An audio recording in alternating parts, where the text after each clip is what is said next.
I'm Justin, and this is the DIY Audio Guy YouTube channel. For today's adventure, I'm going to show you how to remove this radio from the dash of a 2017 Kia Forte.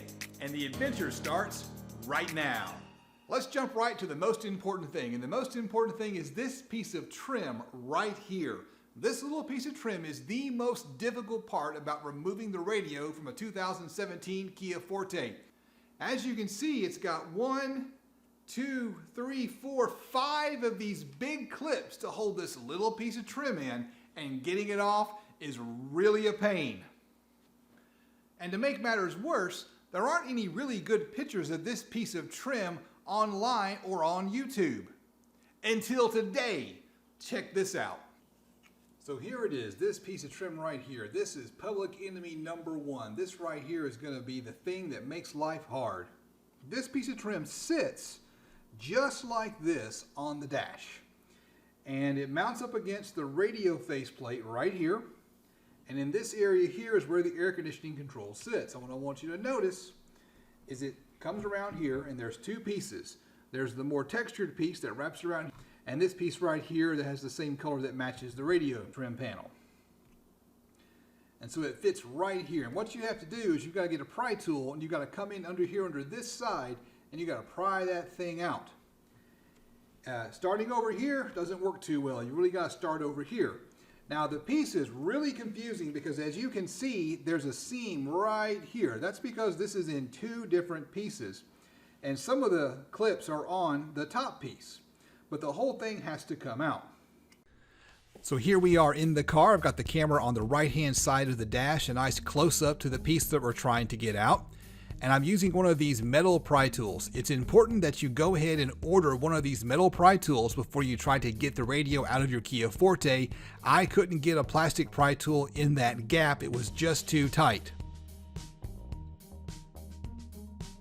Check the description for an affiliate link where you can pick up one of these for yourself.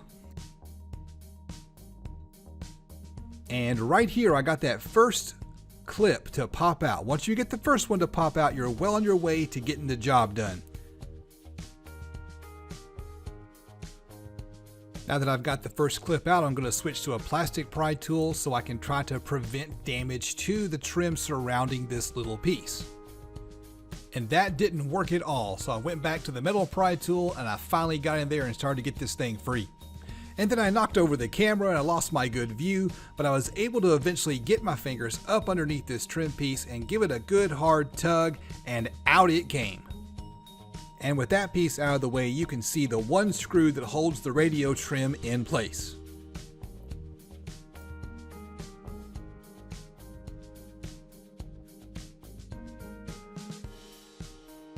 Then, just like any other radio, all you have to do is try to get your fingers underneath that trim piece and just start working your way around it and popping it off. Now remember, there are clips holding this piece to the dash and clips holding it to the radio at the same time. The ones on the bottom and the side, they come off pretty easy, all things considered. But when you get to the top, you've got 3 big clips holding it to the dash. Things get a little bit more difficult.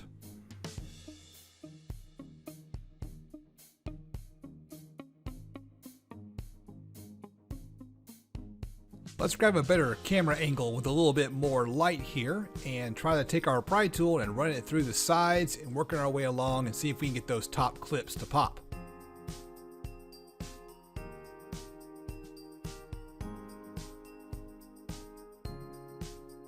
And there it goes.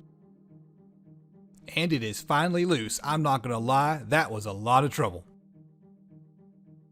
The next step is to just unclip the hazard button. Comes right out nice and easy. Now to get the radio out, there's 4 screws. There's 1, there's 2, number 3 is right here beside the radio, and number 4 is on the other side. So 2 across the top and 1 on either side. With a cordless screwdriver, these screws come out fast and easy. I recommend spending the money, it'll save a ton of time. Another big time saver is one of these little magnets on a stick because you're always going to be dropping screws.